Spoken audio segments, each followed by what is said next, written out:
Hello, welcome to Win Some Lose More. My name is Dieter Loosemore. This is my brother Rick, and you join us for the Win Some Lose More Top 50 of 2023. We are crossing the midway point within this video. This is 30 to 21, so we will cross into the top half, the good half, some might say incorrectly. We have had about 4 good games already.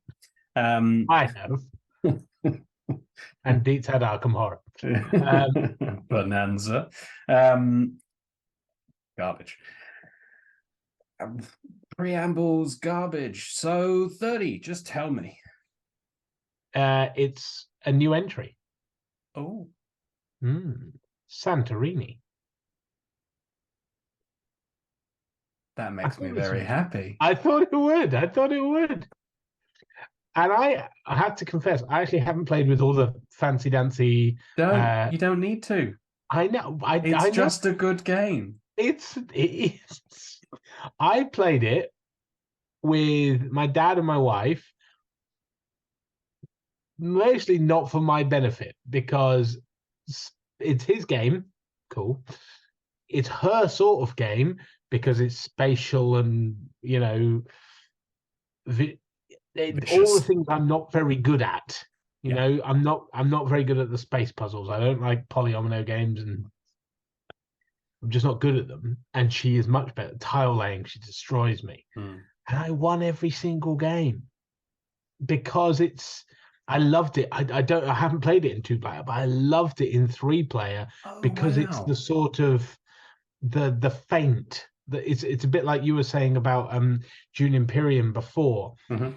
I actually I don't really want this thing, but I'm going to pretend that I do want it because I need you to move out of my way so that I can get the thing I actually want, and I want to entrap you with that thing. And so actually it almost becomes an area control game and not a polyomino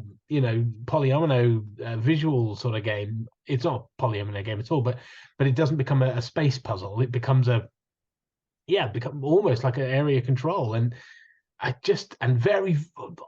so simple to play. Yeah. So simple to play. Yeah. Move a thing. Okay. Build a thing. Okay. Oh, it looks like Santorini. Have you ever seen a picture of Santorini? Yeah, it looks like that. Yes, it does. Pieces are beautiful. It's made by the people who make Paw Patrol. I don't understand this. Where is this game come? Why did I not buy it for $12.99 for myself when I bought it for everyone as a gift when it was that price on Amazon, and never will be again? Yeah. It's great. It's really good. Wow. Well done, Santorini. Excellent. I'm fascinated that you've only played 3-player. Yeah, I've never played 3-player. I've only played 2. I might pick up on this point in the next 10. Interesting. My number 30, you mentioned last time, the only part of the game that always goes well. This is just one. It is up 8 places, was 38. Partly, I run group sessions at my job, and occasionally I'll take games because they're appropriate and there's teaching potential in them. And I've used just one several times, and it just always works. Yeah. We don't bother with I do as many cards as there are people times like 3 or until we're bored kind of thing. Don't care about scoring. They might be interested and go, how many did we get? And so I go, well, we got this out of this many, but it's not you got 11 out of 13. You're amazing. Like whatever the rulebook tells you, don't care. But just that, how do we begin to understand the way other people communicate? I know I'm overthinking what is a very simple party game, but in the context I've used it in, looking at why is cooperation in many instances more satisfying than competition? Why is communication so fundamentally important? And as is saying words correctly, it just works and is a blast getting it wrong. You just write some hilarious things, or people write the same word and they're gone, and you're left with impossible clues that could mean cheese or the Grand Canyon. Like bizarre combination. I don't know how you would get that. But what? Okay. is a Grand Canyon. Is it? Is it indeed?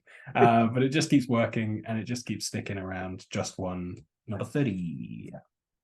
Mine is technically up one place, but I actually think it should be lower because this is the one where I said in the last list should really be swapping places with its sister game. Board Game Tables have made QE and they've made On Tour, and I like QE better, but because of the vagaries of Pub Meeple, On Tour has come out on top. This is a bingo mechanic. This is someone rolls some dice and people write some numbers down, and you're trying to build.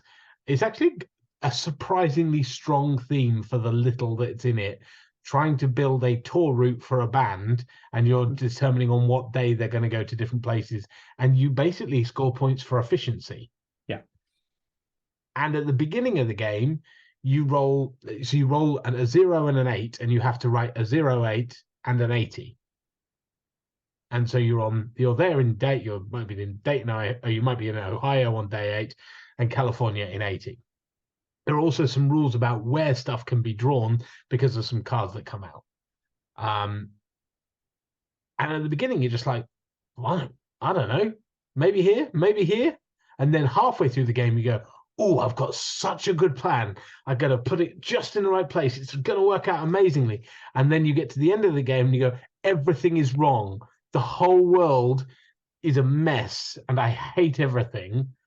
And I've played it several times and I've got better at it. It's actually it's the opposite to QE. It's actually more complex than it looks, which is QE is easier than it looks.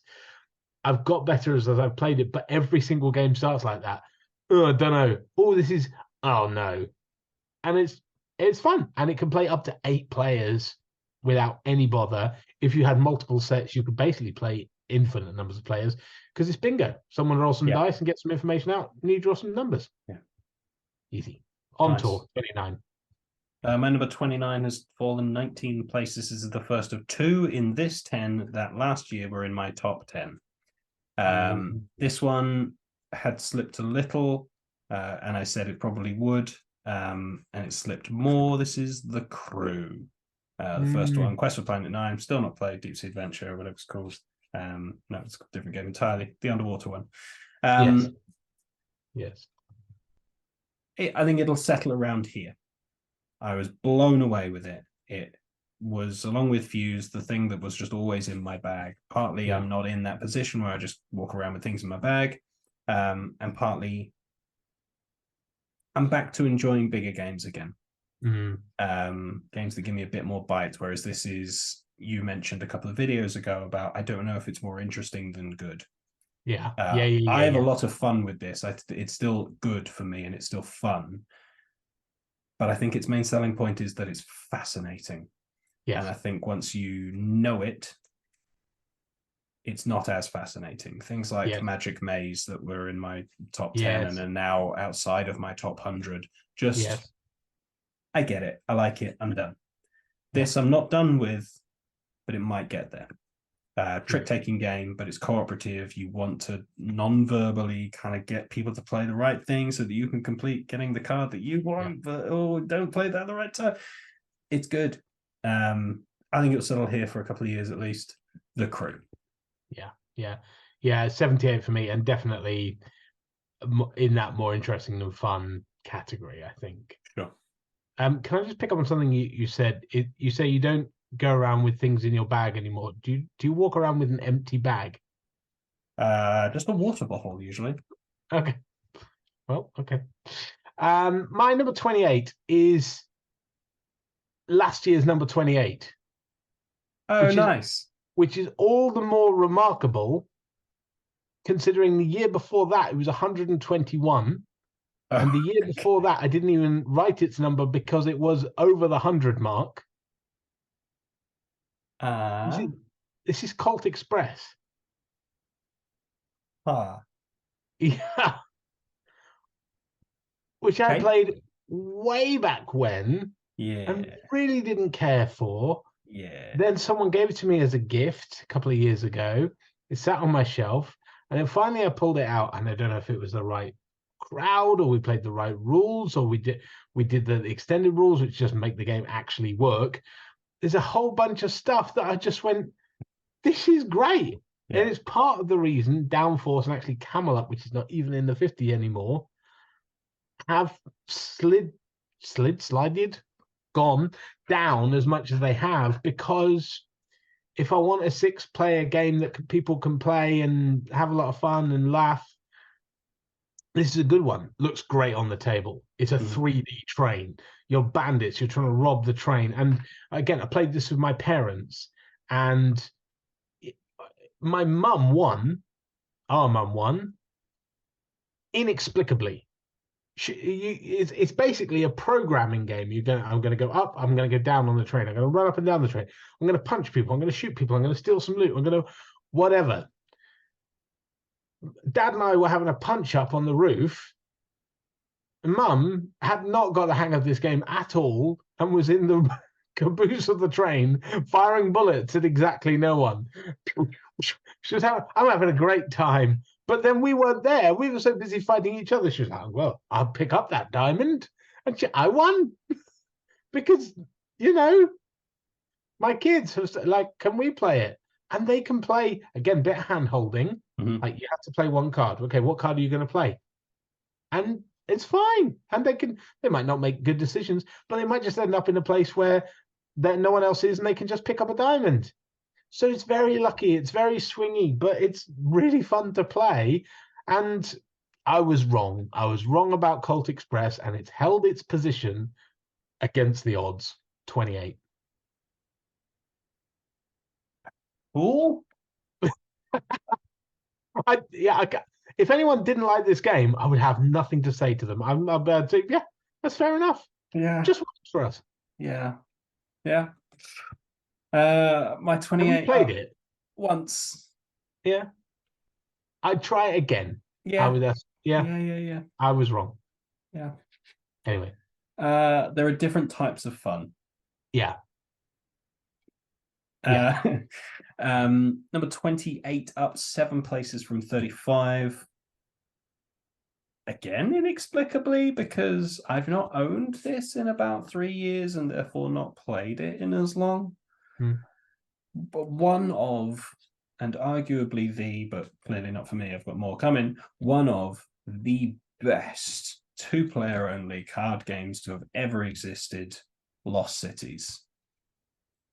Let's talk about this shortly. Please do. Yeah. All right. Number 27. I have a sneaking suspicion we might talk about in a little bit as well. It's fallen 3 spaces, which is not bad considering it was a new entry last year and it hasn't had like the boom and bust of Inish Race for the Galaxy. Yep. Whoa there, partner. Yeah. My number 27, fallen 22 places. The other previous top 10 was number 5. That's huge. Partly Pub Meeple, but mostly not played it in a couple of years. It's Concordia.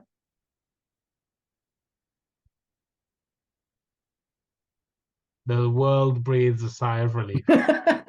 I think if I were to play it, it would shoot straight back up. I really do, because I love the thing.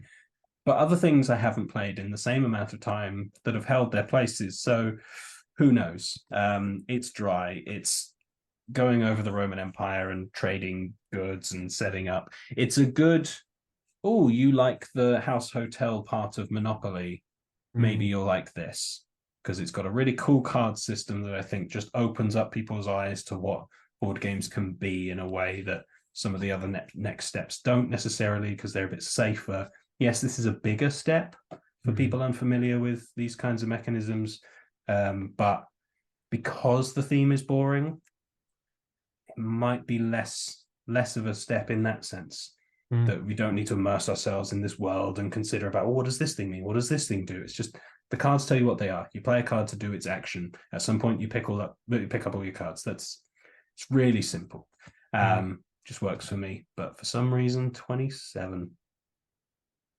Yeah, I mean, I give it a stick just because it's ugly. I've never played it. I actually think I'd really enjoy it. I just haven't, and would struggle to bring it to the table in my house, I think. All right, 26. You mentioned last time it was actually 26 2 years ago, then went down to 31. It's back to 26. The King is Dead, second edition. Yeah, very difficult game to explain. As you said, you're not playing as any side. You're trying to manipulate all the sides to get the outcome that you want, though you don't even know that you want it at the time. You have very simple action of place a cube, pull a cube, and you have 8 actions. There are 8 cards. A bit like we said, I can't remember what game it was a little while ago. Memoir 44, way back in the first list. You're just given these cards, and you're like, there are so many possibilities. But actually, do you know what? I'm limited by these. Yeah, that's amazing. And you can pass, and it's just that could just be as useful a turn as not. I've since played other stuff from Pierre Sylvester and have been less than enamored. And so I wonder if, because initially I was like, this guy is a genius. I just think this game is genius, and I would have to play more of his to really see if I could pin down his style. But I didn't love some of the other stuff, but that was more to do with the type of game that it was, and not about the design. The design was solid. It just wasn't for me so much. So. But anyway, The King is Dead, excellent. 26, very good. 26, nearly a crossover. Race for the Galaxy. Yeah, wow. One space in it. Yes. So good. Down 7 for me, but again, I don't own it anymore. You have mine, or what was mine. Do you still own it? No. It's ugly. Yeah. But it's really good, and it's it's the second game. I think I'd have to check the list to be certain, but it's the second game that you said any game you've previously owned, you can just have again. This is my second answer. Yeah. After another one we'll talk about another time. Because I actually miss it at times and go, I'd really like to just, I don't own it. That's a shame. It's very good. Yeah, follow mechanic, space theme, which really doesn't do it for me. I mean, that doesn't quite follow when you get to look at some of my later games, but standard sci-fi is not interesting to me. The iconography is dense but useful once you get the hang of it. And the 2-player version is really good. Like they mod it really well to make it work. It's quite cheap as well. So if anyone's actually watching this and they think, oh, I don't know, are there good games that I don't have to spend £60 on? Race for the Galaxy, you can probably pick up for 20 quid secondhand, and you'd be very, very happy. Yeah, great. So that's my 26. Yeah. All right, 25, down 10, and was number 4 the first time we did this list, is Viticulture. Okay, I thought it might be something else that would have been a crossover, but it's not. No, I think that would be in the next list, possibly. We'll see. Dropped out as well. Okay, we'll talk about it. Yeah, anyway, maybe. Viticulture. Yeah. It's a worker placement game, and again, a bit like I said about Raiders way back at the beginning of the list, it's a worker placement game. That's a good worker placement game. Top 25. It's a great worker placement game. It's got a nice theme, arboreal, pastoral. It's right up my street. I think the production has maybe dated a little. At the time, it was like, wow, this is great. Since that, it's like, actually, some of that art's a little bit wonky. There's some things that if it came out today, you'd probably tidy up a little bit. But generally is very, very good. And it's a nice small box, actually, for the amount of stuff you get in there. And they did a really good job with the Essential Edition, which tidied up a lot of that. It was a Kickstarter originally. It was a bit messy, as Kickstarters often are. I mean, they got better recently, but early Kickstarters certainly were. It's tidied up, and then it's put the expansion on, which is basically a must. The Tuscany board is excellent. It's worker placement across a year. You can place workers in spring, summer, autumn, and winter, but you don't have enough workers to go into all of them. You have to choose. But in the base version, spring and autumn are kind of quite minor turns, and then they really bulk out the summer and winter. And then in Tuscany, they make the whole year valuable, and it really juices it up. So yeah, it's a really nice one. It's slightly obtuse for people trying to. It's just quite a lot of steps. You want to sell grapes, you want to sell wine even, and so then you have to make wine on a previous year. You probably need to have aged that wine. You also need to have grown grapes. You also need to have then planted grapes. So it's quite a lot of steps to achieve what you want to. And so again, as I said, a lot of time my context is that I'm teaching games. And this is not always the most straightforward one I could pull out. I think if it was in a bigger box, it actually would be suspect in my collection because of that. But because it's smaller box, it's like that can live there, and I'm not going to say goodbye to it because it's compact enough to not offend me. Sure. So anyway, Viticulture down to 25, the lowest it's ever been for me, but still a great worker placement game. You quite like it? I would have to play it more. I played once solo, once competitively. Yeah. And yeah, it frustrated me that I have these contracts to fulfill and it's going to be about 5 rounds before I even realize how I should have done that. Yeah. My 25 is a publisher crossover. Up 14 places for no reason. I couldn't tell you why. I probably just like it more than I think I do, but I don't think I like it this much. It is Wingspan. Yeah.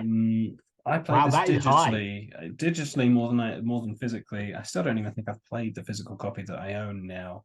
But I play it on my Switch semi-regularly. And it's Race for the Galaxy, but pretty. And it's not. There's other stuff going on. It's not as rich. But it's so pretty. I just quite like it. Yeah. Wingspan. Which expansions, if any, have you played now? Never have. Still very much recommend Europe. Very much. Really don't recommend Oceania. Sure. And we've played half a game of Asia and it was fine. But Europe, really good. Okay.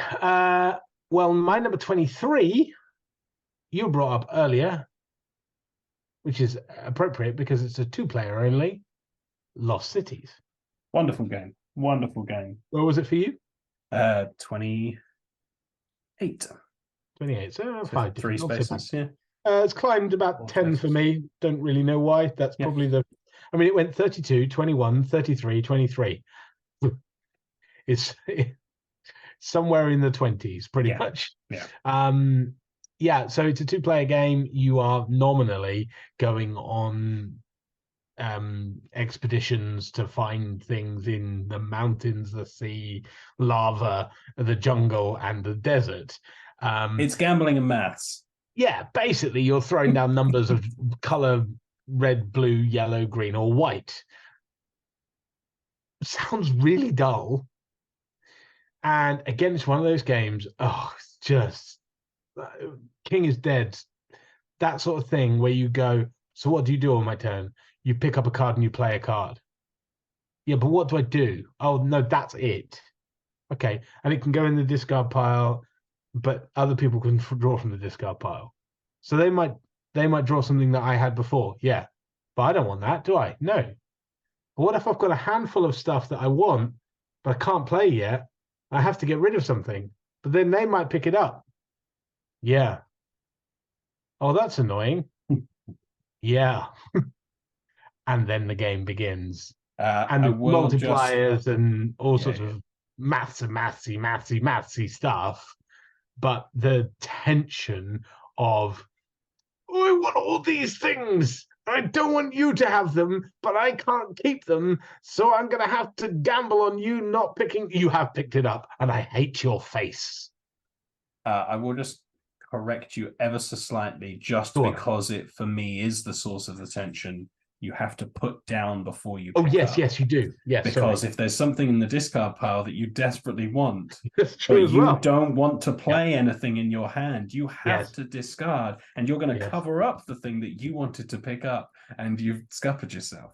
And it stops you just being able to pick up the card you want and play it. And And so you have to go after something else. You have to pivot, and there's an odd number of things, and somebody's going to get a majority of the routes. So you have to go real hard on one of the routes, maybe two. And what do you? Yeah. Fantastic stuff. Fantastic stuff. My number 24 is the first of the new ones. Wait a minute. That's my 23. I missed one. I wondered why you said 5.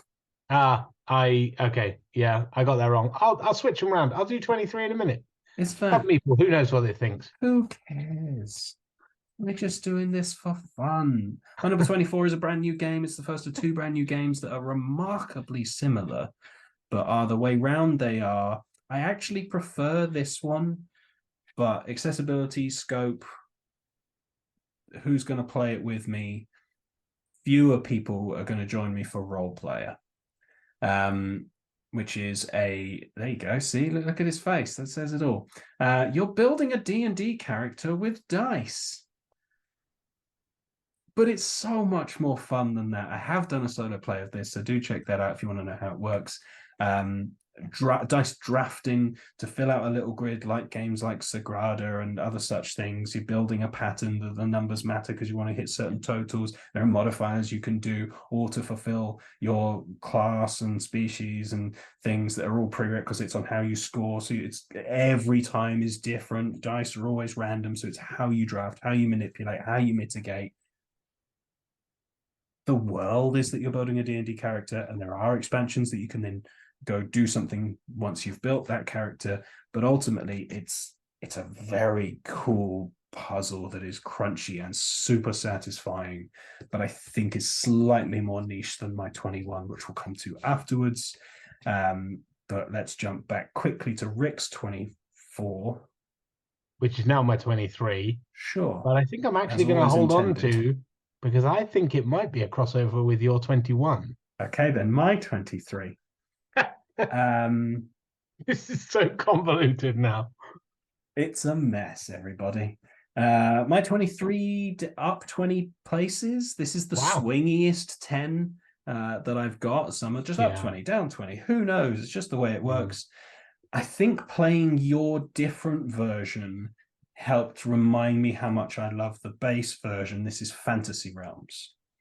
Which is the game I confused in my mind just now, because I said you pick up a card and play a card.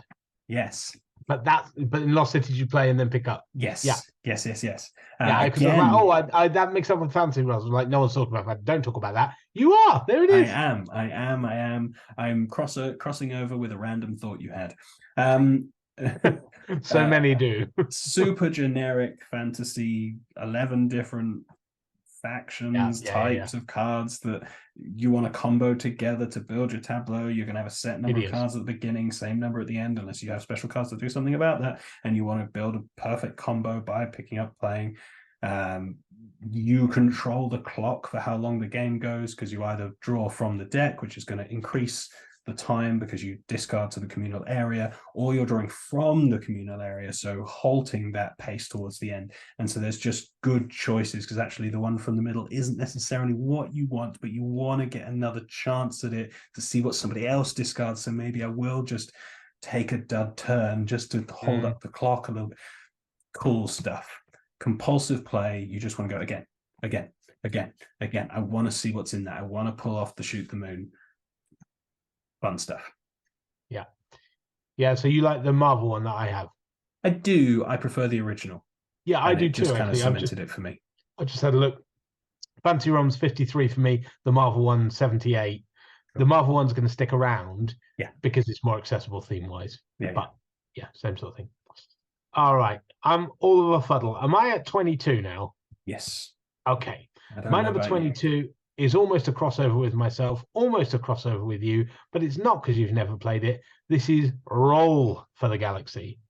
Fine. Out of the teens for the first time. It's been 15, 18, 16, just dropping down into the 20s, pretty much just because of playtime. Yeah. But I like this much more than Race for the Galaxy. And 5 places different doesn't feel like much more, but it is much more. I like chucking dice, and I like mitigating the dice. And then the art is smaller, and because they're not cards, it's not right in your face, and they're well made. And there are so many the dice game versions of games that you go, ugh.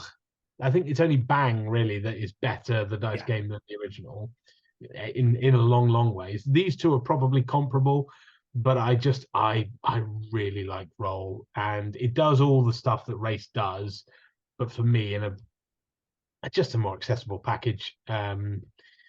It's still a race. It's still making things, shipping things, follow mechanic. Again, the 2-player variant actually works really nicely. I really think you should play this. I think you should seek it out, because I think you'd really like it. Roll for the Galaxy. Nice. My 22 down 2 places. First time in this section of the list. It's going to slowly drop out. It's one of only. I've been stricter on myself this year. I think this is only one of 2 games in the whole 50 that I've only played once. It's the same story I tell every time, because it's an incredible story. Because, well, the story's okay, but the experience was incredible. This is Captain Sonar. Amazing 8-player, 6-player, dry wipe chaos. Yeah. Battleships as intended. Yeah. I've talked about it so much. Just I don't need to talk about it again. 21. It's amazing. All right, my 21 was 19 last year, 20 the year before that, so it's about right. Century Spice Road. Nice. Very quick, very easy game. Again, there's a lot of these that we've seen in this list, isn't it? You know, oh, here's one card, do one thing, very easy, and then whoa, all the space behind it. Yeah. King is Dead, Lost Cities, what do we just say? Fantasy Realms. Very much in that. And it's one of those that is like play a card, pick up cards, complete a mission. Those are easy. It doesn't look very nice. Production's kind of basic, very simple to play, very teachable. Theme, oh my word, doesn't make any sense at all. Oh, I'm going to trade yellow for blue for red. No, they're cardamom and they're tobacco and I don't know, purple goods. Who cares? It's good. It's a good game. I never want to play any of the other ones, but it's great. Century Spice Road, number 21. My 21 and possibly your 24, now 23. Or 23, however we want to count it. Who knows? But it's something in there. New to both of us. I don't remember who this played was the it one first. I thought we'd played it before, but apparently it's new. Must have got it very near the beginning of the year. It was the beginning of the year. Well, there you go. Because it's possibly even the first one I did on the soloing from the year. So sure, we don't share this game, for the record. We just happened to buy it at the same time. No, we live 3 hours away. There's no way to do so. Fantastic Factories. Deepwater Games, who do a lot of the importing for the people that do Hanamikoji and things like that. So solid productions typically. Again, dice drafting. Yeah. But to do engine building this time rather than satisfying a pattern. So it is slightly different from role play, but they do have similar feels. A really distinct art style that I want to dislike, but just am charmed by. I agree. I thought it looked like bad Lego when I first looked at, but increasingly just like, no, this is kind of cool. Yeah. I can live with this. Yeah. I expected my wife to hate it, and she was like, no, it's nice. And I'm like, okay. Yeah. And it's really simple. You just draft to fill in your, I suppose, almost worker placement spots, I guess. Yeah. Sort of.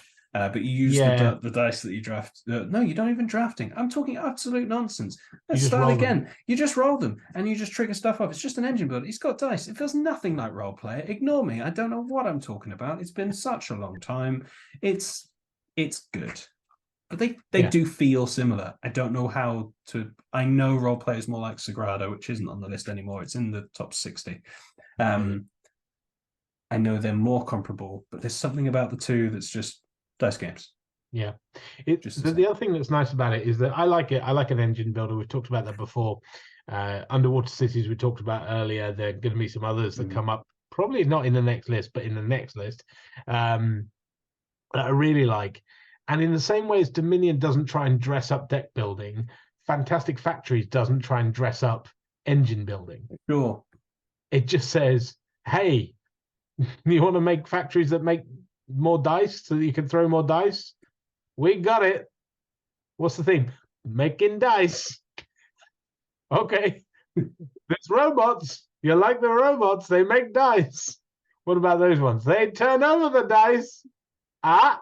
Do you know what I mean? Though it's not. It doesn't. It's not trying to be like, I don't know. Yeah, I'm now underwater explorers and we roll dice, and that somehow changes our world. It's like, no, this is a game about making more dice because that gives you points, isn't it? Yeah, this is a board game. It's not real life. That's what it's doing. Yeah. And it's fairly short and it's fairly playable. And I really want some of the expansiony bits. I'd like to try some of them. There's always just more money. The reason we both bought it at the same time because it's suddenly like everyone had talked about it and we thought, oh, it's finally available price wise that we can afford. And it is worth the hype. Yeah. It's pretty plain engine builder, make some dice. And I go, yeah, I will. Thanks. Yeah, it's just charming. There's nothing else about it. It's just fun, fast, charming, easy to teach, easy to play. People like rolling dice. And simultaneous, so it goes quickly. Yes. It's very good. Yes. Good. There's like one draft. Oh, there is drafting. There you go. You draft a card at the beginning of each round. I knew it was in there somewhere. That's turn order. Yeah. And then go. Roll. Fill it out.